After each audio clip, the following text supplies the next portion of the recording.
Ang basa ng ating kapalaran ngayon ay maaring tumutukoy sa iyo, o sa ibang tao, na kapareho mo na zodiac sign. Ito ay isang simpleng gabay po lamang. Tanging ang Panginoon lamang ang siyang nakakaalam sa magaganap sa ating buhay. Gawing gabay at libangan lamang. Tagalog Chinese Horoscope. September 4, 2023. Year of the Rat.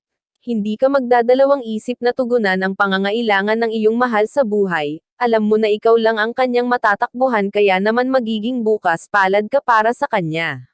Sa lahat ng ito ay wala kang maaasahang kapalit. Maswerteng numero, 11, 32, 35, 36. Year of the Ox. Kahit na anong gawin mo, kung hindi laan sa'yo ang isang bagay ay hindi ito mapapasayo. Gayon din sa tao, kaya huwag mo nang ipilit ang sarili mo sa isang tao na alam mo naman kung sino ang tunay niyang gusto. Maswerteng numero, 4, 5, 16, 20. Year of the Tiger. Hindi mo mapipigilan ang isang tao kung desidido na siya sa kanyang mga plano unless mapapakitaan mo siya ng mas magandang plano, pero kung puro salita ka lang ay huwag kang umasa na mapapasunod mo siya. Maswerteng numero, 13, 14, 25, 32. Year of the Rabbit. Marami kang matututunan sa isang tao na iyong kinaiinisan kung bibigyan mo lang siya ng pagkakataon na maipakita at maibahagi sa iyo ang kanyang mga nalalaman. Huwag mong pangibabawin sa iyo ang inis na wala namang konkretong dahilan. Maswerteng numero, 32, 40, 41, 44. Year of the Dragon. Maganda ang hinaharap mo kung ipagpapatuloy mo ang ginagawang pagsisikap. Huwag mong pansinin ang mga tao sa paligid mo na natatakot lang na maungusan mo sila, kaya pilit ka nilang dini-discourage. Mag-focus sa dapat mong gawin. Maswerteng numero, 5, 15, 23, 36. Year of the Snake. Maging alerto sa mga manloloko sa social media. Madali nilang mabibilog ang iyong ulo dahil naghahanap ka talaga ngayon ng makakapitan. Kailangan mong makinig sa payo ng mga kaibigan kung ayaw mo na mapahamak. Maswerteng numero, 9, 17, 18, 22. Year of the Horse. Isang dating kaibigan ang muling makikita. Marami kang mababalitaan sa kanya tungkol sa mga dati nyo pang kakilala.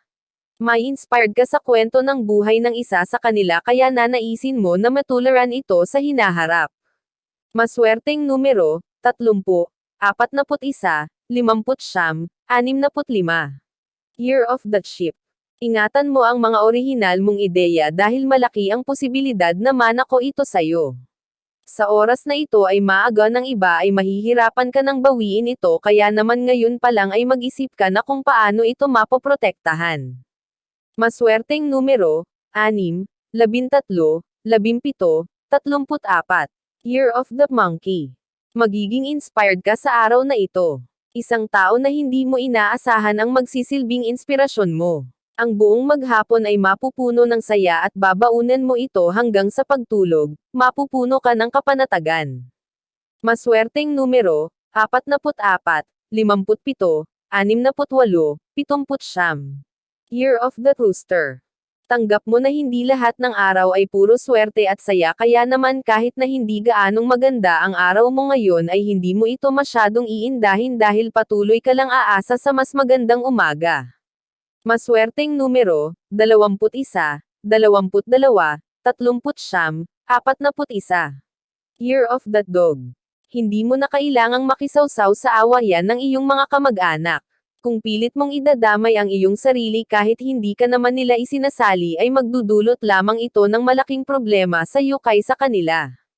Maswerteng numero, 2, 10, 14, 15. Year of the Pig. Mararamdaman mo ang panlalamig ng iyong karelasyon. Ngayon pa lang ay alamin mo na ang dahilan nito upang magawan mo ng paraan, dahil kung hindi ka kikilos ay mauuwi sa wala ang pundasyon ng pag-ibig nyo. Maswerteng numero, 51, 55, 64, 69. Iyan ang Tagalog Chinese Horoscope. September 4, 2023. Maraming salamat.